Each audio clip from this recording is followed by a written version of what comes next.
ठीक है, जैसे कि हमने पिछले वीडियो में ये देखा था सेट ए, मतलब उसके ओटी लिए थे, अब हमारे लिए है सेट बी। तो इसके लिए हमें ओटी, इसके भी ओटी, मतलब जो भी हमारे ट्रू फॉल्स है, वन वर्ड है, वो सब देखना है इसके भी। तो पहला क्वेश्चन है when dilute hydrochloric acid is added to iron filings. अगर हम आयरन फाइलिंग्स में किसको ऐड करते हैं, डाइल्यूट एसिड को, तो क्या रिएक्शन होगी। तो आप लोगों ने एसिड की प्रॉपर्टी पढ़ी थी, क्या थी पहली property, when acid react with metal it gives salt and release of hydrogen gas. तो ये क्या है, हाइड्रोक्लोरिक एक एसिड है, आयरन एक क्या है, मेटल। तो जब भी मेटल की रिएक्शन एसिड से होगी तो कंफर्म में कौन सी गैस रिलीज होगी, हाइड्रोजन। ऑप्शन चेक करो कहाँ hydrogen gas, only in this option. तो वैसे भी आपको आंसर समझ में आ गया, लेकिन साथ ही साथ क्या बनेगा, एक सॉल्ट भी बनेगा। तो इसलिए इसका आंसर क्या जाएगा, first option A, hydrogen gas and iron chloride. Next है metal forms amphoteric oxide. Amphoteric मतलब क्या होता है, जो एसिड और बेस दोनों के साथ क्या कर सकते हैं, रिएक्ट कर सकते हैं, तो वो क्या कहलाते हैं, amphoteric oxide. Sodium aluminium, A for amphoteric, trick याद रखें, ए फॉर एल्यूमिनियम। वैसे एक जिंक भी होता है, ठीक है, अपन को एल्यूमिनियम याद आ जाएगा तो ऑटोमेटिकली जिंक का अपन को ध्यान होना चाहिए। तो इसमें से कौन सा ऑप्शन जाएगा, एल्यूमिनियम। सोडियम वेरी रिएक्टिव होता है। कैल्शियम, ये आप लोगों ने पढ़ा था कि हॉट वाटर, स्टीम वाटर या फिर कोल्ड वाटर। कॉपर नीचे आता है तो ये लेस रिएक्टिव होता है।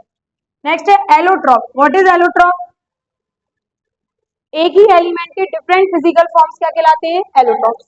एलोट्रॉप्स ऑफ कार्बन जो कंडक्टर होते हैं इलेक्ट्रिसिटी के, कितने एलोट्रॉप्स हैं कार्बन के, 3। कौन कौन से, डायमंड, ग्रेफाइट और बकमिस्टर फ्लोरीन। इसके बारे में ज्यादा इन्फॉर्मेशन नहीं है अभी अपने पास, मतलब उतना ही है कि फुटबॉल शेप का होता है, इतने कार्बन की चेन, मतलब फुटबॉल लाइक स्ट्रक्चर। डायमंड और ग्रेफाइट में अगर हम बात करें, डायमंड के सारे कार्बन की जितनी भी वैलेंसी होती है वो क्या होती है, ऑक्यूपाइड होती है, दैट मीन्स बॉन्डेड होता है। तो यानी नो फ्री इलेक्ट्रॉन, इसके अंदर कोई फ्री इलेक्ट्रॉन, और जब किसी के अंदर फ्री इलेक्ट्रॉन ही नहीं है तो वो इलेक्ट्रिसिटी कंडक्ट नहीं कर सकता। वैसे ग्रेफाइट में कितने फ्री इलेक्ट्रॉन होते हैं, 1। इसके कारण ग्रेफाइट क्या होते हैं, कंडक्टर्स होते हैं, इसके रॉड यूज की जाती है for conductivity. So option is graphite, ठीक, नन ऑफ दिस नहीं आ सकता। Focal length of plane mirror. Plane mirror क्या होते हैं, कर्वी नहीं होते, एकदम प्लेन सरफेस होती है, और चीज प्लेन है दैट मीन्स उसकी कोई रेडियस ही नहीं होगी, कोई होगी नहीं, या फिर बहुत ज्यादा होगी, यानी कहीं सेंटर ही नहीं आ रहा, दैट इट्स कॉल्ड इंफिनिटी। तो इसलिए प्लेन मिरर की रेडियस कितनी होती है, फोकल लेंथ सॉरी, इंफिनिटी। ये किसका क्या है, ये 25 सेंटीमीटर नियर पॉइंट, किसका, ह्यूमन आई का। ये तो हमने माइनस तो पढ़ा नहीं, ये तो पोजीशन से 0 अपन ने कुछ देखा नहीं, तो इसलिए अपना ऑप्शन क्या चला जाएगा, इंफिनिटी। ठीक है, नेक्स्ट है resistance of conducting wire depends on. देखो दो चीजें आती है, एक रेजिस्टिविटी और एक होता है रेजिस्टेंस। रेजिस्टिविटी क्या होती है, प्रॉपर्टी ऑफ अ मटेरियल, और रेजिस्टेंस वो ratio of V and I, जो उस पर डिपेंड नहीं कर रहा। वी और आई किस पे डिपेंड करते हैं, आर पे। तो आर किस पे डिपेंड करता है, तो R length of wire, area of cross section of wire, nature of material, और एक और टर्म बताई थी टेम्परेचर, नहीं दिए यहाँ पे, लेकिन उन्होंने ऑप्शन दे दिया ऑल ऑफ दीस। तो option is all of these. क्यों, समझ में आया। अगर रेजिस्टिविटी बोलते इसके जगह, तो अगर इसके जगह रेजिस्टिविटी होता तो आपका ऑप्शन फिर करेक्ट होता नेचर ऑफ मटेरियल, क्योंकि ना लेंथ पे डिपेंड करती है ना एरिया पे, रेजिस्टिविटी नेचर और टेम्परेचर पे डिपेंड करती है। तो देखो दो क्वेश्चन बन गए यहाँ से, रेजिस्टेंस की जगह क्या दे दें अगर, रेजिस्टिविटी। सो क्या होगा उसका आंसर, और वहीं यहाँ इसका आंसर क्या हो गया, ऑल ऑफ दीस। तो अंतर है ना, अपन लोग यही करेंगे तो सही रहेगा। Next, value of current in circuit due to overloading. जब किसी ओवरलोडिंग होती है सर्किट में तो सडनली एकदम से करंट क्या होता है, लार्ज फ्लो होने लगता है, जिसकी वजह से क्या हो जाती है, शॉर्ट सर्किट। लेकिन वो तो ये पूछ रहे हैं ना, ड्यू टू ओवरलोडिंग क्या हो रहा है, तो इंक्रीज इन द करंट। तो करंट क्या होता है ड्यू टू ओवरलोडिंग, इंक्रीज। इसका आंसर क्या जाएगा, इंक्रीज। इसके बाद नेक्स्ट है हमारा those reaction in which one reactant get oxidise and other is reduce, उसे हम क्या बोलते हैं, मतलब ऐसी रिएक्शंस यानी ऑक्सीडेशन और reduction both take place simultaneously, उसे हम क्या बोलेंगे, रेडॉक्स रिएक्शन। वो रिएक्शन क्या कहलाती है, रेडॉक्स। इसका आंसर क्या चला जाएगा, रेडॉक्स। इसी बीच आपको एग्जांपल याद हो जानी चाहिए रेडॉक्स की, रेडॉक्स रिएक्शन क्या होती है, वो डेफिनेशन हो गई आपकी। एलॉय ऑफ मरकरी, दो चीजें होती है मरकरी की, एक होती है ओर और एक होती है एलॉय। क्या होता है ना, बहुत से बच्चे अलॉय को सिनेबार आप लोगों ने पढ़ी होगी, किसकी ओर होती है, मरकरी की। इसमें भी मरकरी होता है, लेकिन वो क्या है भाई, और है। वही अलॉय मतलब मिक्सचर ऑफ टू और मोर देन टू मेटल्स, तो वो क्या है इसमें, मरकरी की अमलगम। ठीक है, तो इसलिए आंसर दोनों हो गए, मतलब और भी पूछे तो बता दोगे, और अगर अलॉय पूछे तो वो बता नहीं है। इसका आंसर इज अमलगम। नेक्स्ट है 3 to 4% solution of acetic acid. Acetic acid हमने कार्बन कार्बोनेट्स कंपाउंड में पढ़े थे। प्योर एसिडिक एसिड की बात नहीं कर रहे, वो कह रहे हैं इसी में अगर 3 to 4% सॉल्यूशन है। सॉल्यूशन किससे बनाया जाता है, ऑफकोर्स अगर कुछ नहीं बोला गया तो वाटर में बनाया जाता है, तो ऐसा सॉल्यूशन कहलाता है विनेगर, क्योंकि विनेगर में कौन सा एसिड प्रेजेंट होता है, एसिडिक एसिड। कितने percent, 3 to 4%। Iodine is necessary for the synthesis of, ये अपने हार्मोन वाले चैप्टर से रिलेटेड है, एंडोक्राइन सिस्टम। सो आयोडीन जो होता है वो रिस्पॉन्सिबल होता है थायरॉक्सिन हार्मोन के फॉर्मेशन के लिए। थायरॉक्सिन हार्मोन की कमी से, या फिर ये बोल दें आयोडीन की कमी से कौन सा आपको कौन सी डिसीज हो जाती है, गॉइटर। क्या होता है आपको, क्यों होता है, क्योंकि आयोडीन की कमी हुई तो थायरॉक्सिन हार्मोन अपना काम नहीं करेगा, थायरॉक्सिन नहीं होगा तो फिर ये मतलब गला में स्वेलिंग आ जाती है गले में, इसको गला घोटू हिंदी में डिसीज बोला जाता है। तो क्या किसका फॉर्मेशन करती है, थायरॉक्सिन। नेक्स्ट है स्पीड ऑफ लाइट। देखो यहाँ पे मीडियम चेंज होगा तो चीजें चेंज होंगी, तो वो ये पूछ रहे हैं speed of light is blank in rare medium than the dense medium. आपको ये जानना होगा जरूरी कि रेयर मीडियम जो होते हैं उनमें स्पीड कम होती है, सॉरी ज्यादा होती है, और जो डेंसर मीडियम होते हैं उनमें स्पीड कम होती है, यानी डेंसिटी के कैसे प्रोपोर्शनल है स्पीड, इनवर्स। सो रेयर से कहाँ जा रही है, डेंस में, तो ऑफ कोर्स रेयर की क्या होगी, ज्यादा। तो वो बोल रहे हैं speed of light is more in rare medium than denser. English sentence जैसा है। The crystalline lens of pupil at the old age becomes milky and cloudy, यानी धुंधला हो जाना, दूधिया हो जाना। इस डिफेक्ट को क्या बोलते हैं, हमने इसकी डिसीज को क्या बोलते हैं, कैटरैक्ट, मोतिया। ठीक है, तो आंसर एक बार देख लो, दोज रिएक्शन जिसमें एसिड और मतलब ऑक्सीडेशन और रिडक्शन हो, रेडॉक्स। दूसरा amalgam, what is amalgam, alloy of mercury. 3 to 4% of acidic acid is called vinegar. Synthesis of iodine किसके लिए रिस्पॉन्सिबल है, थायरॉक्सिन। डेंसर से रेयर में जाती तो कम होती है, लेकिन यहाँ रेयर से किस में जा रही है, तो मोर किस में होगी, रेयर में। क्रिस्टलाइन लेंस जो होता है ओल्ड एज में कैसा हो जाता है, मिल्की क्लाउडी। कौन सा डिफेक्ट या कौन सी डिसीज, कैटरैक्ट। आई बात समझ में। नेक्स्ट अब आते हैं हम ट्रू फॉल्स पे। मैंने लास्ट वीडियो में भी यही बोला था कि ट्रू फॉल्स हमें प्रॉब्लम करते हैं। कैसे प्रॉब्लम करते हैं, जरा सा ऑलवेज में, इंस्पाइड, ये सब मिसिंग होते हैं वर्ड, तो हमारा काम खत्म हो जाता है। मिथाइल ऑरेंज एंड फिनोप्थैलिन हमेशा हमेशा पूरा पढ़ना चाहिए इनको। Are synthetic acid base indicator.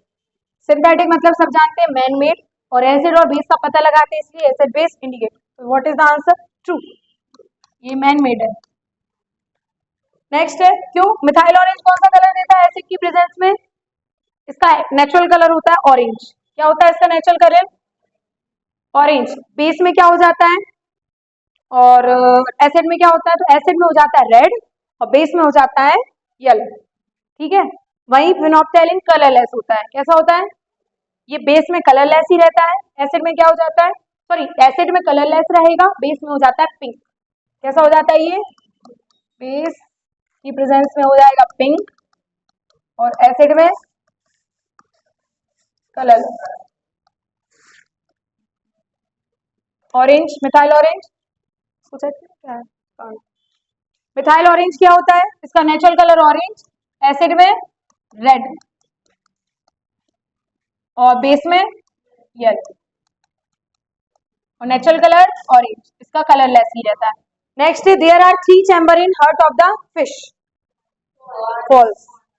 क्यों है भाई, 2 चैम्बर होते हैं फिश में, एक एट्रिया और एक ventricle. The cerebrum, the cerebrum responsible for balance in our body. Cerebrum किसके लिए रिस्पॉन्सिबल है, बैलेंस के लिए। सेरिब्रम मतलब मेन थिंकिंग पार्ट बोलते हैं, फोर ब्रेन का मतलब नाम दूसरा क्या है, सेरिब्रम। और बैलेंस कौन करता है, दूसरा part cerebellum.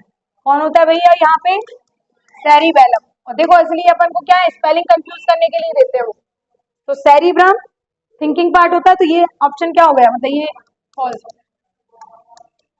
Next, genes control the inheritance of traits, सही है, हमारे कैरेक्टर जीन में ही तो होते हैं, तो इसलिए ये भी ट्रू। हेरिडिटी मटेरियल डीएनए, इधर से दूसरा question, speed of light vacuum में, ट्रू। याद रखना, पावर देख लेना, माइनस प्लस इस तरीके से proper. Colour of scattering light does not depend on the size, of course size पे डिपेंड करता है, साइज चेंज, तो ये भी स्कैटरिंग में भी कलर कौन सा होगा, वाइट ही स्कैटर्ड होगा कि कोई कलर स्कैटर्ड होगा, it depends on the size of the particle, यानी हम यहाँ क्या बोलेंगे, फॉल्स, डज नॉट बोल रहे हैं ना, इसलिए। आया था सबको समझ में, ट्रू फॉल्स। नेक्स्ट है हमारा मैचिंग।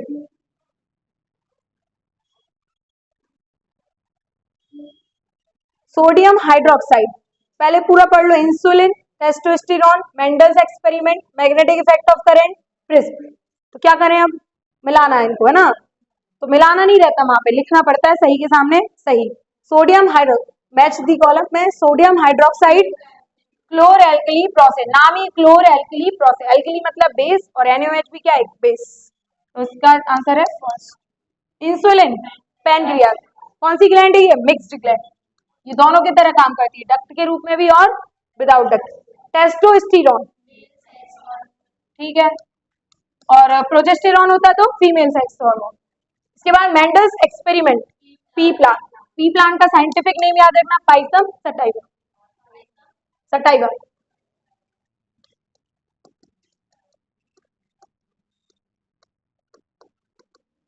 क्यों चूज किया पी प्लांट, उसके दो रीजन है ना, हाँ, और मतलब इसके अंदर कैरेक्टर स्टडी करना क्या रहता है, इजी, क्योंकि ये इजीली क्या हो जाता है, हार्वेस्ट हो जाता है, मतलब ग्रो हो जाता है। नेक्स्ट है मैग्नेटिक इफेक्ट ऑफ करंट, ऑस्ट, प्रिज्म, प्रिज्म क्या कराता है, ये मेरे ख्याल से NRI तो नहीं होगा, यहाँ पे MRI होगा, जिसका लेकिन अभी हमारे लिए कोई मतलब, MRI का फुल फॉर्म ध्यान रख लेना इधर से अगर है तो, magnetic resonance imaging.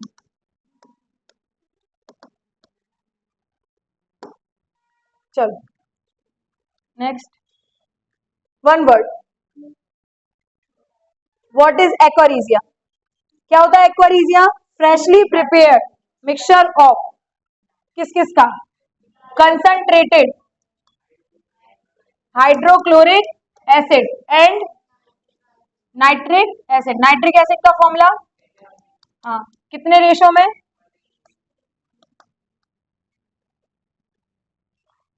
Concentrated HNO3 पहले ले लो, फिर HCl ले लो, और इनका रेशो कितना होता है, 1:3। याद रखना, एग्जाम में अगर इसे पलट दिए तो रेशो पलट जाएगा, तो अगर आप याद कर रहे हो तो एक कोई सा याद करो बस, कि HNO3 कितने अमाउंट में लेते हैं, 1 पार्ट में, तो HCl कितना लेना पड़ता है, 3 पार्ट, यानी HCl से भी स्ट्रॉन्ग कौन है, नाइट्रिक एसिड, यही डाइल्यूट फॉर्म में एसिड रेन कॉज करता है, HNO3 मिलकर और H2SO4, सल्फर डाइऑक्साइड और nitrous oxide, nitrogen oxide. Who gave the rules of inheritance of traits, देखो इनहेरिटेंस हमेशा याद रखना, इनहेरिटेंस के फादर बोल दो, इनहेरिटेंस किसने दिया, मेंडल, लॉ किसने दिए किसी इनहेरिटेंस के, इन सब का एक ही आंसर है, ग्रीगर जॉन मेंडल। ये क्वेश्चन बहुत वेराइटी से पूछा जाता है कि who gave laws of inheritance, तब भी ये आंसर होगा। मेंडल गिव्स ब्लैंक ऑफ, मतलब ब्लैंक, ओनली ब्लैंक, तो लॉज ऑफ इनहेरिटेंस क्या होता है, बच्चे इसमें लिखा आते पहला लॉ, लॉ ऑफ डोमिनेंस, तो वो गलत, कुछ नहीं कर सकता, वो एग्जामिनर काट देगा आपका। What are bisexual flower, when both sexes are present in one flower then it is called bisexual flower, जब एक ही फ्लावर में दोनों मेल पार्ट और फीमेल पार्ट पाए जाते हैं तो उसे हम कौन सा फ्लावर बोलते हैं, bisexual. You have been given kerosene, turpentine oil and water, तो किस में लाइट ट्रेवल फास्ट करेगी, तो देखो इनमें जिसका रिफ्रैक्टिव इंडेक्स कम होगा उसमें लाइट फास्ट ट्रेवल करेगी, क्योंकि आपको अभी बताया था कि जितना ज्यादा रिफ्रैक्टिव इंडेक्स है, जितनी ज्यादा डेंसिटी उतनी कम स्पीड, सही है, भीड़ वाली जगह पे चलने में प्रॉब्लम होती है, तो वाटर की डेंसिटी क्या होती है इन सबसे कम, तो इसी कारण से इसका आंसर क्या जाएगा, answer is water. Right lens formula, lens और मिरर फॉर्मूला, ये लास्ट सेट में भी था, ये है लेंस फॉर्मूला, बीच में आता है नेगेटिव, और मिरर फॉर्मूला भी होता है, 1/v plus 1/u equal to 1। Power का भी फॉर्मूला ध्यान रखना, हो सकता है इसका क्वेश्चन हो जाए। पावर क्या होती है 1/f, जब कब में हो मीटर में, और अगर सेंटीमीटर में लिखे तो 100/f in what is the SI unit of power of lens, क्योंकि पावर अपन दो पढ़ चुके हैं इधर, एक पावर है इलेक्ट्रिक पावर और एक है लेंस पावर। तो लेंस पावर की यूनिट होती है डायोप्टर कैपिटल डी। वहीं अगर हम बात करें इलेक्ट्रिक पावर, इलेक्ट्रिसिटी में पढ़ी थी आप लोगों ने, उसकी यूनिट आप लोगों ने बल्ब पर लिखे देखी होगी, क्या होती है वॉट। क्या होती है वॉट, सिंबल डब्ल्यू। ठीक है, तो इस तरीके से ये कंप्लीट हुआ हमारा सेट। ये हमारे क्वेश्चंस थे सेट ए के ओटी में। क्योंकि मेनली गलती अपनी से यहाँ होती है, क्योंकि आपकी ओटी कितना परसेंट कवर कर रही है आपके पूरे एग्जाम का 30%। 75 का पेपर आएगा, 75 का पेपर है ना आपका।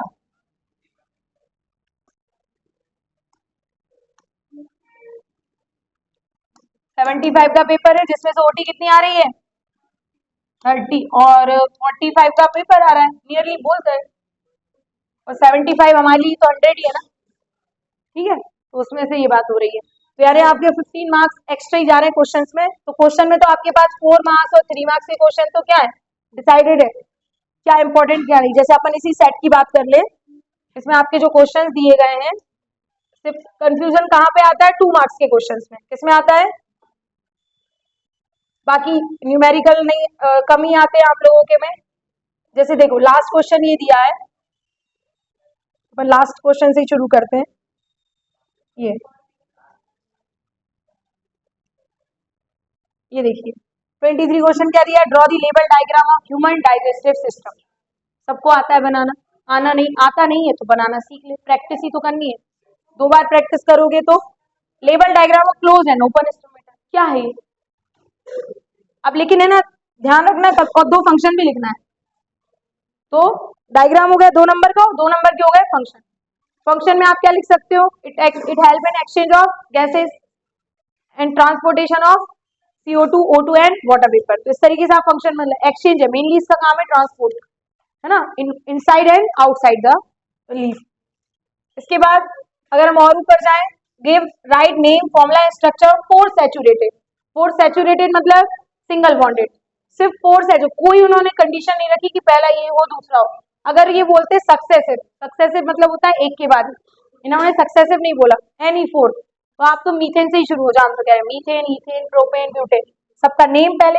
फॉर्मूला क्या होगा मीथेन का CH4, क्या होगा इसका फॉर्मूला, मीथेन का फॉर्मूला, मीथेन का C2, मीथेन का CH4, और इथेन का C2H6, C3H8, propane C4H10, butane.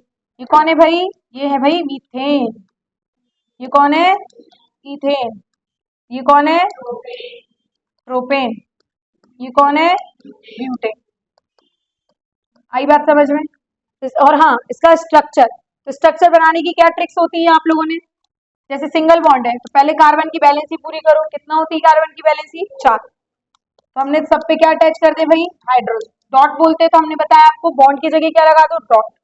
C2H6 2 carbon single bonded, बाकी फ्री बैलेंसी पे कौन जुड़े होंगे, यहाँ हाइड्रोजन, यहाँ हाइड्रोजन, यहाँ हाइड्रोजन, हाइड्रोजन। देखो आपका फॉर्मूला मैच करना चाहिए, जो बॉन्ड स्ट्रक्चर बनता है उसके बाद भी फॉर्मूला वही रहता है जो आपने लिखा।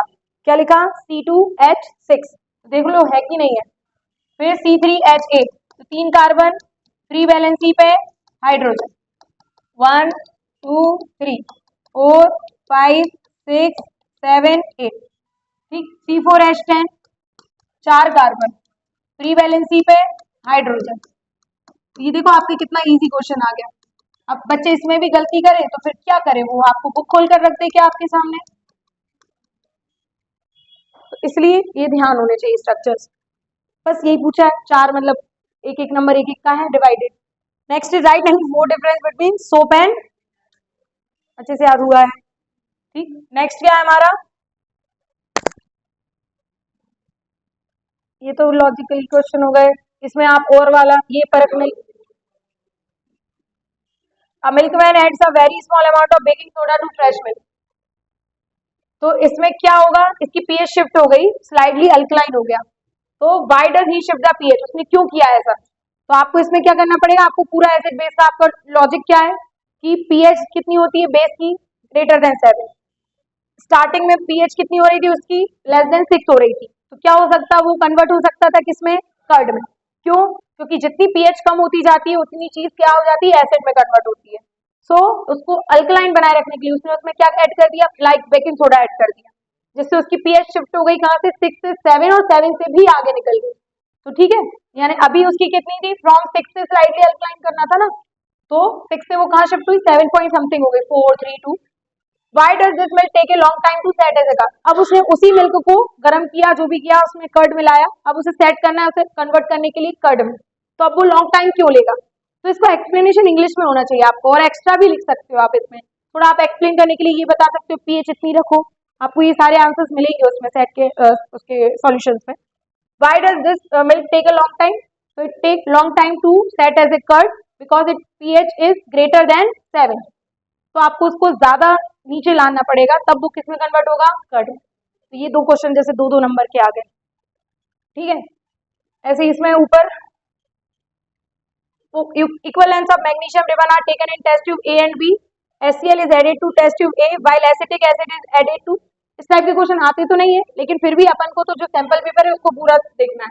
While acetic acid is added to test tube B, amount test tube B, amount and concentration taken for both the acid are same. Equal amount लिया.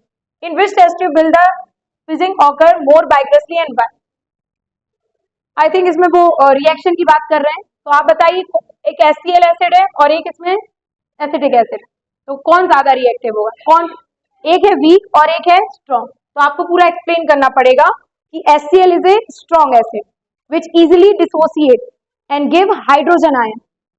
ठीक है, while CH3 is a weak acid which partially decompose या partially dissociate into its ion. फिर आपको reaction करके बतानी पड़ेगी कि HCl कैसे कन्वर्ट होता है. अगर हमने HCl की रिएक्शन अगर हम लेके चले, HCl ब्रेक होता है और किसमें कन्वर्ट होता है, H प्लस Cl माइनस. ठीक है, और कंप्लीट का साइन आता है, कंप्लीटली ब्रेक डाउन हो जाता है इसका in the presence of water. वहीं CH3 is a CH3COOH weak acid. तो ये कैसे ब्रेक होगा, CH3COO माइनस प्लस H. ठीक है, और साइन चेंज हो जाएगा यहाँ पे, ये रिवर्सिबल साइन बन रहा है. इसका मतलब है अगेन फिर से वो बना के एसिड बना सकता है, क्योंकि वीक है ना रिएक्शन, पार्शियली डिसोसिएट बोलते हैं ऐसी चीजों. इसी कारण से वो बुलबुले कम बना पाएगा. होती है ना सोडा बॉटल, आप जैसे उसको ओपन करते हो तो वो बुलबुले बाहर आते. हाँ नहीं, ये नहीं होता, ये कंप्लीटली डिसोसिएट हो जाता है अपनी आयंस में. यही तो इसकी खासियत है, तभी तो स्ट्रॉन्ग एसिड. स्ट्रॉन्ग एसिड और वीक एसिड में एक डिफरेंस ये भी है ना, स्ट्रॉन्ग एसिड अपने आयंस में कंप्लीटली डिसोसिएट हो जाते हैं और CH3COOH पार्शियली डिसोसिएट. ठीक है, वैसे स्टेट ओम्स लॉ, ये एक न्यूमेरिकल है, 3 वोल्ट, इनको पहले अरेंज करना है और ड्रॉ करना है ओनली सिस्टमेटिक डायग्राम. ठीक है, तो ड्रॉ आपको पता ही है कि प्लग को बैटरी से, एक टर्मिनल बैटरी का सिंबल याद रखना, रेजिस्टेंस का याद रखना, सीरीज में एक लाइन में कनेक्ट करते तो वो, तो बहुत इजी क्वेश्चन है ये. अगर इसमें न्यूमेरिकल होता तो भी कर देते. सीरीज के लिए आपको क्या पता होना चाहिए, फॉर्मूला, ओम्स लॉ आता ही है सबको, फेवरेट क्वेश्चन है उनका. रिफ्लेक्स सेक्शन में एक्सप्लेन करने को बोल रहे हैं, तो रिफ्लेक्स सेक्शन समझा दो, रिफ्लेक्स आर्क समझा दो और एक एग्जांपल लिख दो. बढ़िया. नेक्स्ट है draw label diagram of neuron. ये तो 9th में भी पढ़ा था और अब भी है. Why respiration consider as exothermic. जब भी हम कौन सा चैप्टर पढ़ते हैं, केमिकल इक्वेशन एंड रिएक्शन वाला, उसमें ये फेवरेट क्वेश्चन पड़ता है, why respiration is called exothermic. ये लाइफ प्रोसेस का क्वेश्चन नहीं है, ऐसे केमिकल रिएक्शन एंड इक्वेशन का question. Why decomposition opposite of combination. इनके एग्जाम्पल याद रखना. रिएक्शन एग्जाम्पल नहीं होते, रिएक्शन इनकी डेफिनेशन होती है. नेक्स्ट है what is the role of decomposer. Ecosystem को क्लीनिंग के काम करते हैं, तो आप उसकी तरह से लिख सकते हो कि कोई भी चीज सड़ी गली चीजें पड़ी रहती है, उसको डिकम्पोज करने का काम किसका होता है, तो यानी एज ए क्लीनिजिंग सब्सटेंस काम करते हैं, ये एनवायरमेंट को क्लीन करते हैं. नॉन बायोडिग्रेडेबल सबसे अफेक्ट क्यों करते हैं, इसकी डेफिनेशन लिख दो नॉन बायोडिग्रेडेबल. और कोई एक दो फैक्ट पॉल्यूशन कॉज करते हैं, जैसे आपका इलेक्ट्रॉनिक वेस्ट जो होता है उसमें पॉल्यूशन आप समझा सकते हो। Two method of producing magnetic field. Magnetic field किससे क्रिएट की जा सकती है? एक तो करंट कैरिंग वायर, वो भी अपने आसपास क्या क्रिएट करता है? Magnetic field. दूसरा एक बार मैग्नेट, वो भी अपने आसपास क्या फील्ड करती है? फील्ड क्रिएट करती है मैग्नेट। और एक और है इलेक्ट्रोमैग्नेट्स। तीन बताई थी आपको, तो दो पूछिए इधर। राइट एनी टू प्रॉपर्टी, ये तो बहुत अच्छे से याद होनी चाहिए। पहली, हमेशा नॉर्थ से अराइज होती है और टर्मिनेट कहाँ होती है? साउथ। कहाँ? Outside the magnet. और जब इनसाइड बात करते हैं तो कहाँ से कहाँ आती है? साउथ से नॉर्थ। इसके अलावा हमेशा क्लोज कर्व बनाती है। एक और पॉइंट याद रखो, दो मैग्नेटिक फील्ड लाइन कभी एक दूसरे को इंटरसेक्ट, इसी का एक क्वेश्चन और आता है कि क्यों नहीं करती, जैसे दे भी दिया I think, why don't magnetic field line intersect each other? क्यों नहीं करती? क्योंकि अगर एक पॉइंट पर इंटरसेक्शन होगा तो वहां पे two different direction of forces होंगी। कैसे? यहाँ पे ये आई, यहाँ से इसकी अगर हमने दूसरी मैग्नेटिक फील्ड ऐसे क्रॉस करी तो यहाँ पे एक फोर्स, यानी एक फोर्स यहाँ कहाँ से अराइज हो रही है? नॉर्थ से। टर्मिनेट कहाँ हो रही है? साउथ। तो दो नॉर्थ बन रहे हैं, जो कि पॉसिबल नहीं।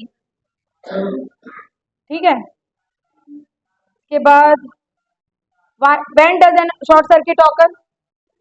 जब लाइव वायर न्यूट्रल वायर से कांटेक्ट में आता है तो आपको शॉर्ट सर्किटिंग एक्सप्लेन करना है basically. Find the power of concave lens of focal length 2 metre. अभी हमने एक फॉर्मूला पढ़ा था पावर ऑफ लेंस का, क्या पढ़ा था? पावर का फॉर्मूला होता है 100/f। देखो अब फोकल लेंथ लेकिन किस में दी गई है? मीटर में, तो आप इसको कैसे लिखो? डायरेक्ट लिखो 1/f इन मीटर। ये तो हमारा फॉर्मूला हो गया। पावर फाइंड आउट करनी है, फोकल लेंथ कितना है? 0.5 डायोप्टर। आप चाहे मीटर में लिखो चाहे सेंटीमीटर में, अगर पावर निकाल रहे हो तो वो हमेशा डायोप्टर में ही आएगी। और कौन सा है ये? कॉनकेव है, इसलिए इसकी पावर क्या होती है? नेगेटिव। क्यों? क्योंकि कॉनकेव लेंस डाइवर्जिंग लेंस होता है। Light enter from air to glass having refractive index 1.50। What is the speed of light in the, ये स्नेल्स लॉ के ऊपर बेस्ड न्यूमेरिकल है। क्या बोलता है स्नेल्स लॉ? कहाँ जा रही है light? Enter from air to glass, तो किसमें गई? ग्लास में। किससे गई? एयर। ठीक है, स्पीड ऑफ लाइट किस में दी है आपको? वैक्यूम में दी है, तो यानी ऊपर किसकी आएगी? एयर की, और नीचे आएगी ग्लास की। आपको बताओ एनजी दिया हुआ है 1.5, एयर का पता होना चाहिए 1, स्पीड ऑफ एयर दी गई है आपको इतनी, तो वीजी निकालना, तो वीजी की वैल्यू कितनी आ जाएगी? 2 × 10⁸, क्रॉस मल्टीप्लाई तो आते ही होगा करना। नेक्स्ट, इसमें यूनिट लगना मत भूलना, मीटर पर सेकेंड। क्या नहीं, कैलकुलेशन नहीं आई समझ में क्या? क्योंकि रेसिप्रोकल होते हैं इसलिए नीचे ए आया तो ऊपर ए आएगा उसका वेलोसिटी का। अभी तो समझा रहे थे कि रिफ्रैक्टिव इंडेक्स की इनवर्सली वेलोसिटी होती है प्रोपोर्शन, तो इसलिए अगर वो जी ऊपर आया तो वेलोसिटी का जी कहाँ आएगा? नीचे, क्योंकि रेसिप्रोकल है ना, तो रेशो क्या होगा? रेसिप्रोकल। अगर ऊपर आप एन ए लिख रहे हो तो ये भी बी होना चाहिए, इसलिए क्रॉस। Snell's law. फिर है why do we prefer convex mirror as a rear view mirror in vehicle? दो कारण है। एक, ये पीछे के आपको इरेक्ट इमेज बनाता है, और मतलब जो आपका इतना बड़ा फील्ड ऑफ व्यू उसको क्या करके दिखाता है? स्मॉल। क्योंकि कॉन्वेक्स मिरर हमेशा कैसी इमेज बनाता है? कम डिस्टेंस पे, और प्लस इरेक्ट बनाता है। वर्चुअल तो ठीक है बना ही रहा है, तो इसलिए इसका यूज किस में किया जाता है? ट्रैफिक को, मतलब छोटे एक बड़े व्यू को छोटे व्यू में देखने के लिए, इसलिए इसको बोलते हैं rear view mirror in a vehicle. फिर define principal focus of concave mirror. हम लोग गलती क्या करते हैं? कॉनकेव मिरर का फोकस लिखाते हैं लेकिन डायग्राम नहीं बना के आते। अगर नहीं बनाओगे, अगर नंबर आने होंगे तो आ जाएंगे, कोई दिक्कत नहीं है, बोला नहीं है क्योंकि आपके हिसाब से, लेकिन बेटा डिफाइन, आप किसी चीज को डिफाइन कर रहे हो ना तो एक्सप्लेन करना पड़ता है वहां पे। प्रिंसिपल फोकस कॉनकेव मिरर के लिए आप डिफाइन करोगे, ऐसे ही वाइस वर्स कॉन्वेक्स के लिए। और अगर कुछ ना बोला जाए, स्फेरिकल बोला जाए, तो पहले नॉर्मल समझा दो, लास्ट में ये लिख दो कि किसका नेगेटिव होता है किसका पॉजिटिव, या किसका रियल होता है और किसका वर्चुअल। ठीक है, डोमिनेंट और रिसेसिव कैसे समझाया था मेंडल ने? अपने पहले लॉ से, लॉ ऑफ डोमिनेंस, तो आपको वो इसमें लिखा है, how do Mendel explain shows that, तो शो करना पड़ेगा आपको उसको एक्सप्लेन करने के लिए, लॉ लिख देना और थोड़ा बहुत एक्सप्लेन कर दो। फिर इनहेरिटेड ट्रेट्स क्या होते हैं? The character which is transmit from one, हाँ वो ट्रेट्स पूछा है यहाँ पे, कैरेक्टर्स, तो the character which is transfer from one generation to other generation. इसका एग्जाम्पल लिख देना जा रही है। मिनरल ऑफ वाटर ट्रांसपोर्ट कैसे होते हैं? 2 मार्क्स का क्वेश्चन है, तो जाइलम के, लेकिन इतना काफी नहीं होगा, एक्सप्लेन करना पड़ेगा कि जो जाइलम होता है वो क्या कंडक्शन करता है। आप जो से रूट से पानी आप किसको देते हैं? सॉइल को। रूट एब्जॉर्ब करती है, ऑब्जर्व करके जाइलम के थ्रू उसे कहाँ पहुंचाया जाता है, लीफ में, क्योंकि लीफ को क्या क्या चाहिए, कार्बन डाइऑक्साइड एंड वाटर। तो CO2 से मिलता है स्टोमेटा से और वाटर मिल जाता है सॉइल। इस तरीके से जाइलम का काम है transport of water and minerals. फिर condition necessary for autotrophic nutrition and what are its by product. Question पूरा पढ़े बिना मत लिखना, नहीं तो खुश हो जाओ वहां जाके, और व्हाट आर दी कंडीशन, अभी लिखता हूं मैं या लिखती हूँ। What are the condition for autotrophic nutrition, condition पूछी है, रॉ मटेरियल पूछते तो CO2 एंड वाटर आता, लेकिन यहाँ पूछिए कंडीशन क्या जरूरी है। 4 चीजें जरूरी है। पहली कार्बन डाइऑक्साइड, एक भी नहीं होगी तो प्रोसेस नहीं होगी। सेकंड वाटर H2O, सनलाइट और क्लोरोफिल। इन चारों के बिना फोटोसिंथेसिस नहीं होता और ऑटोट्रॉपिक न्यूट्रिशन भी नहीं होगा। बाय प्रोडक्ट क्या होते हैं, से पूछा उन्होंने, क्या होते हैं, glucose, oxygen and energy. Proper answer देना है। What is the near point and far point of human I with normal vision. Normal मतलब कोई डिफेक्ट नहीं है, तो हमारा नियर पॉइंट 25 होता है 25 सेंटीमीटर, फार पॉइंट होता है इन्फिनिटी। अब इसमें आप कुछ और नहीं लिख सकते हो, तो ऐसे क्वेश्चन में आपको ऐसे नहीं है कि वो काटने बैठे हैं बच्चे का कि हाँ नंबर कटेगा कटेगा कटेगा, नहीं, आपको लग रहा है तो आप ऊपर वाला लिख दो। वो भी ऐसे ही क्वेश्चन है, कोई स्टूडेंट है लास्ट ब्लैक रो में बैठा है, तो उसको ब्लैक बोर्ड कैसा दिख रहा हुआ है, डिफिकल्टी हो रही है उसको ब्लैक बोर्ड देखने में, यानी उसकी दूर की निगाह कमजोर हो गई है, और ऐसा डिफेक्ट कहलाता है मायोपिया। और कौन सा लेंस करेक्ट करता है इसको, कॉनकेव। ठीक है, इस तरीके से आपका ये और भी है। Name the 4 mode of reproduction with example used by single organism. सिर्फ आपको रिप्रोडक्शन के नेम लिखना है मोड के, और उनके एक एक ऑर्गेनिज्म का नेम लिखना है। कौन से रिप्रोडक्शन के उन्होंने कुछ मेंशन नहीं किया है, उन्होंने सिर्फ रिप्रोडक्शन के नेम द 4 मोड। तो आप क्या ले लोगे, बाइनरी फिजन और फिजन ले लेना, है ना, बडिंग ले लेना, रीजनरेशन ले लेना, और एक और क्या पढ़ा था अपन ने, स्पोर, हाँ रीजनरेशन ही है, रीजनरेशन ही है। ठीक है, स्पोर फॉर्मेशन भी ले सकते हो आप। How is process of pollination differ from, तो इसमें डिफरेंस पूछा है। फर्टिलाइजेशन क्या करता है, पॉलिनेशन, ये मेनली आप उसमें एक्सप्लेन करना है फ्लावर के केस में मेनली, क्योंकि पॉलिनेशन फ्लावर में ही होता है। नहीं तो आप फर्टिलाइजेशन ह्यूमन का एक्सप्लेन करने बैठ गए वहां पे, और पॉलिनेशन प्लांट में हो गया, लो हो गया डिफरेंस। अरे दोनों में फर्टिलाइजेशन होता है। नेक्स्ट है हाउ एम्ब्रियो, इसमें प्लेसेंटा के फंक्शन पूछे, तो आप पॉइंट में लिखोगे तो बहुत अच्छा है, जैसे 2 मार्क्स के क्वेश्चन है, पॉइंट में लिखोगे बहुत अच्छा रहता है, उनको क्लियर रहता है। और डिटेल में लिखना है तो वो भी लिख सकते हो पैराग्राफ चेंज करके। हाउ डज बाइनरी, इसमें दोनों एक्सप्लेन कर देना विद एग्जांपल क्वेश्चन। तो इस तरीके से ये आपका क्या हो गया भाई, क्वेश्चन आंसर्स। ठीक है।